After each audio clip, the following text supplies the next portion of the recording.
Hi, welcome. I'm Mary and I hook books. I crochet things inspired by books. And this is going to be a dual wrap up for October and November. I have had an issue with Munster playing with his slow feeder the second I start to film. No, that's not my main issue, but if you do hear like a jingling in the background, that's what's going on. I have had an issue with having the time and the energy simultaneously to film. So this is going to be a little bit of a different kind of wrap up for me. I'm going to show you mostly the things that I have made and do a little bit of voiceover just because I do want to get this out. I want to share some of the really great books that I have been reading and some of the fun crochet projects I've been making. But again, time, energy, you can only have one. I made this twisty infinity scarf when I was reading The Twisted Ones. This is about a woman who goes to clean out her mom's hoarder house after she dies, and she finds her step grandfather's journals, which he just keeps ranting about the twisted ones, and it's like, oh, okay, weird crazy old man, but maybe he wasn't crazy and something else is going on. I loved this. I thought it could have used just a smidge more editing, but I gave it a 4.75. Truly another excellent horror from T. Kingfisher. The Scourge Between the Stars is about a colony ship on its way back from a failed mission, and they are in the long expanse of blackness between the stars, and something knocks at the door. And not to give spoilers, it is on the cover if you look closely, but I made this adorable little black alien from the darkest blackness of space. The End of the World as We Know It is a collection of short stories set in the world of Stephen King's The Stand. Some of these were memorable because they will stick with me, make me think, and make me reevaluate how I saw some of the characters in the original novel. Some are going to stick with me because they were just so weird, but there's a really great variety of authors in this collection. I think there will be something and hopefully a lot of things for everyone in this collection. And of course, Stephen King's The Stand, I had to make a plague doctor.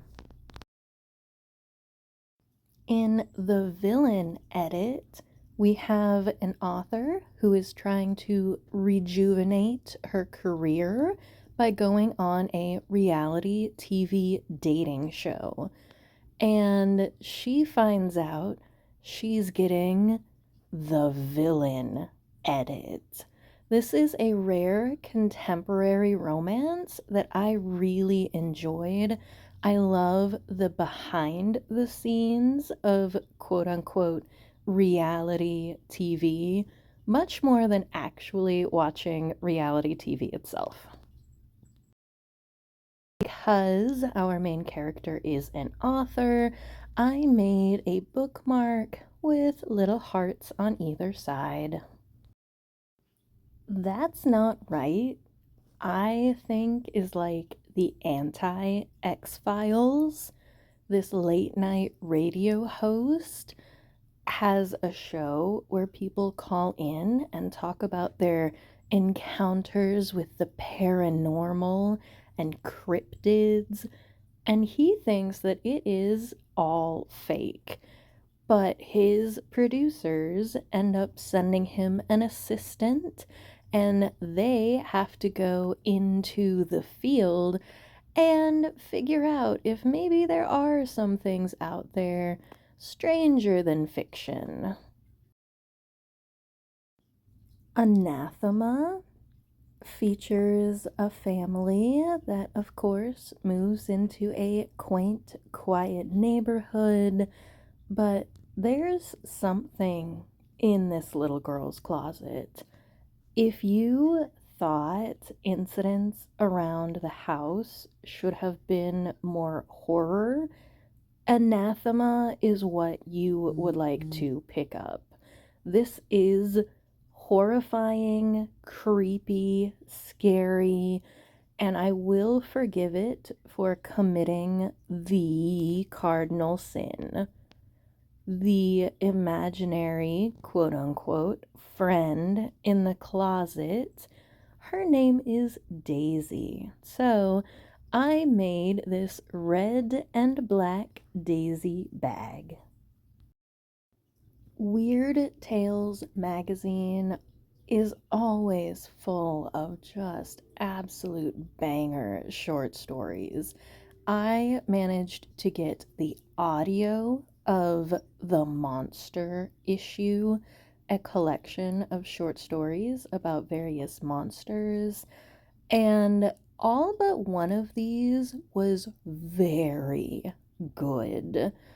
I think the second one was my favorite. I think it's Chakaraka, and it made me think about it for a long time after. Each of these monsters is unique, but many of them have the absolutely creepy trait of having really big smiles.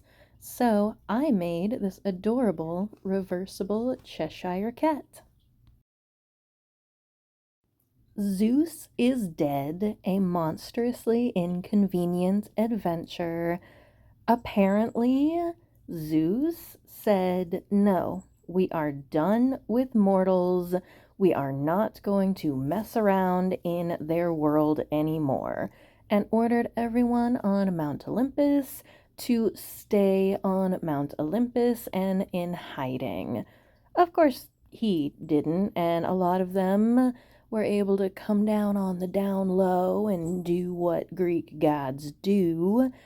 But then, when Zeus apparently dies, all bets are off. The Greek gods come back, move to a penthouse in New York City, because of course they would, and all the monsters from Greek myths also come with them, including these adorable winged kittens that are 100% lethal. In a dystopian future where humanity is kept in domes by our unseen alien overlords, one family is able to smuggle out their child with a caretaker robot. Unfortunately, they got the wrong unit. This is so much more cozy than I thought it was going to be. So if you liked the Monk and Robot series, I would give this a try. The undercutting of Rosie and Adam takes place in the world of the undertaking of Mercy and Hart. This fantasy world is so interesting and cozy. Our demigod, Rosie, is basically immortal. She dies on a regular basis, freaking out all of her friends and family. And one day, when she's guarding a portal, the portal breaks, and they have to call the guy that invented it to figure out what's wrong. But then all the portals break, and they have to evacuate this magical land. But Rosie and Adam get trapped inside. Oh no. And This, I loved the characters, the world building. It was sweet, it was spicy. I would say there might be a little too much banter, but the banter was adorable, so it's okay. Rosie is known for her red eyes since she's a demigod, so I made this adorable red eye granny square blanket that Fry has utterly taken over. It's now, I think, his absolute favorite, and I will never get all the cat hair out.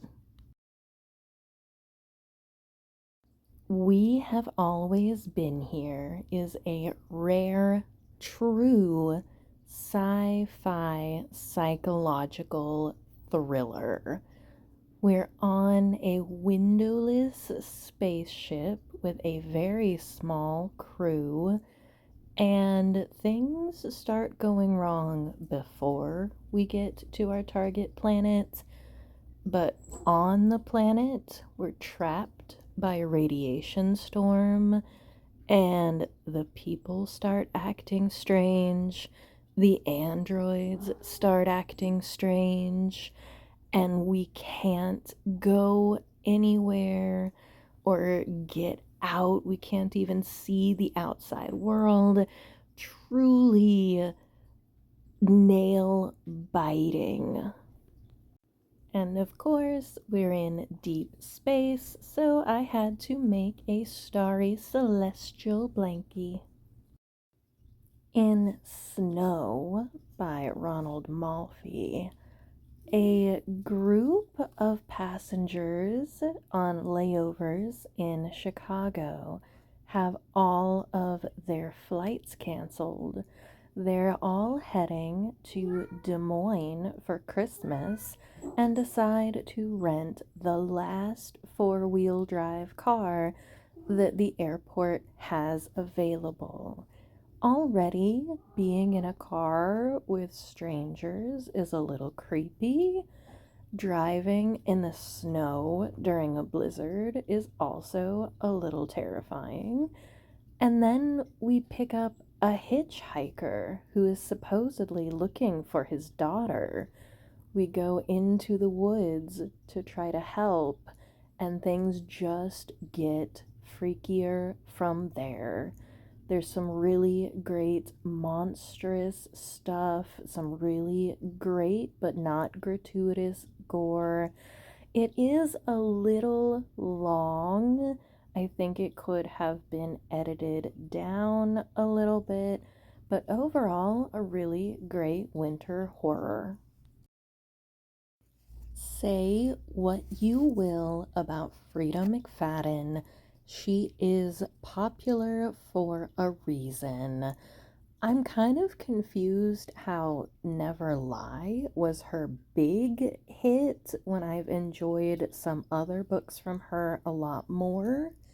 This was really interesting. A couple is looking to buy a house and they're going to meet their realtor, but it starts to snow and then they can't get any signal and they decide to just stay at this house for sale until the snow stops, until the blizzard clears.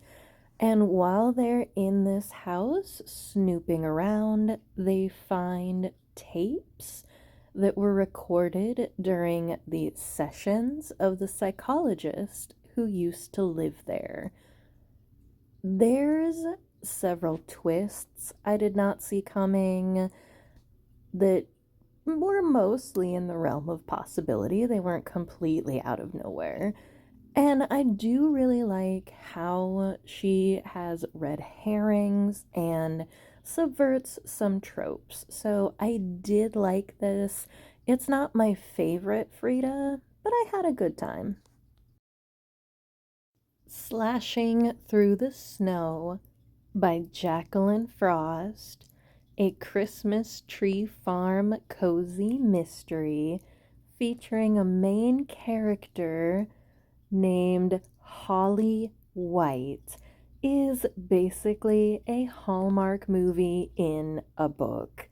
And It is the coziness I needed after reading several scary and dark books. This is actually the third in the series, but like with most cozy mysteries, there is an overarching plot with some of the characters, but they are mostly self contained. And even though it's slashing through the snow, someone is bludgeoned to death with a nutcracker. And this town has very difficult bad luck around Christmas with murders. The characters were so cute and quirky. The mystery was actually fairly well crafted. The world building was adorable, and I even cheered a little at the end for the romance. So, if you need a little holiday joy in your life, I would pick this one up. In The Midnight Feast, a high class, posh British woman who has made a career as a wellness and spiritual influencer inherits her grandfather's estate and turns it into a hotel wellness retreat. And people from the town have opinions, and everybody has a past. I almost DNF'd this book because British class struggles I am just over. But the twists, especially in the last quarter of this book, kept me dropping my jaw.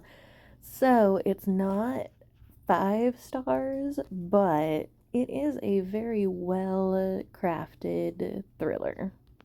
It may go a little too off the rails for some people, and there are moments where you're not sure if there's something supernatural going on or if everybody is just on shrooms or acid. But there's some little birds that are a recurring theme along with a couple other animals, so I made this cute little birdie puppet. The Last to Pie is, I'm afraid, the last of the Pies Before Guys series. Each of these books did something really interesting and different, but still cohesive, which really did impress me from a technical standpoint. In this, we have our protagonist who is able to put magic into pies, and she gets a request for a magic murder pie, and she doesn't know if she wants to do it or not. And then the girl who requested it disappears. And this turns into basically a mystery thriller, which is a different take on a cozy mystery. I also really like the curvy girl representation, the childless by choice representation, and the bisexual representation in this book, in this series. Cruel and Unusual is the last book in the Haunted Yarn Shop mysteries. And look at me finishing series. Who even am I? This I didn't think was the most intriguing premise. There's a stolen or vandalized piece of classical embroidery that our main character is interested in, but then it goes off the rails and there's a double murder, lots of really interesting red herrings, And as always, I love these characters so much. I wish there were more in the series, but I think this came out in 2019, so I don't think there's going to be any more. But I did love this entire series, even if this one in particular was not my absolute favorite. In this book, they have a group, TGIF, thank goodness it's fiber, and the Friday subset, the Fast and Furious, and they are trying to knit as a group 1,000 hats for babies to donate to the hospital. So I made some cute little, well, they were supposed to be baby hats, but I didn't check my gauge.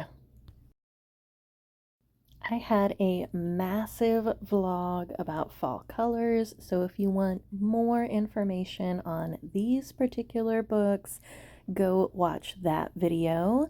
But a quick recap: Monsters Among Us, an exploration of otherworldly Bigfoots, wolfmen, portals, phantoms, and odd phenomena.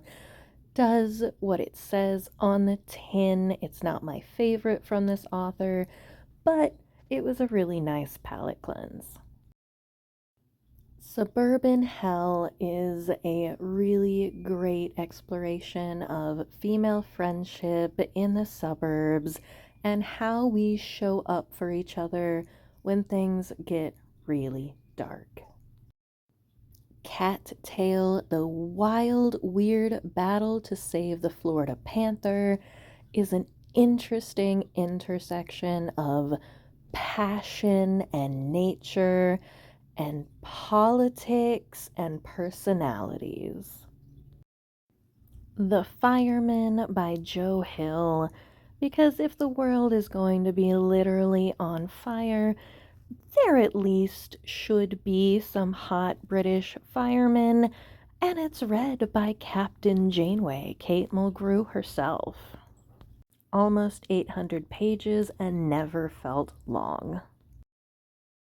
Apocalypse Machine. Let's wake something up under the Antarctic ice shelf, shall we? The House of Long Shadows. Buying a house in Detroit is one of the least scary parts of this book. Clown in a Cornfield 3, The Church of Friendo. When everyone turns on the final girl, join a cult. The Long and Short of It, a collection of short stories from the Chronicles of St. Mary's. We came, we saw, we time traveled. The Autumn Springs Retirement Home Massacre, a serial killer in a retirement home. I never saw that episode of Criminal Minds. Thank you for watching. I hope that you are having an amazing fall-winter transition. I hope that the holidays treat you well and that you take care of yourself. Make sure you're getting enough sleep, water, vegetables, get some exercise. And I appreciate you. If you want to support me, hit the like button, subscribe, share with your friends. There's also a way to financially support me at the Buy Me a Coffee website. That link will be in the description, along with all of the patterns from the video. So if you would also like to make some of these super fun, cute projects, all the patterns are free and they are in the description box. So please take care of yourself. Remember to keep your shoulders back, your head up, and breathe.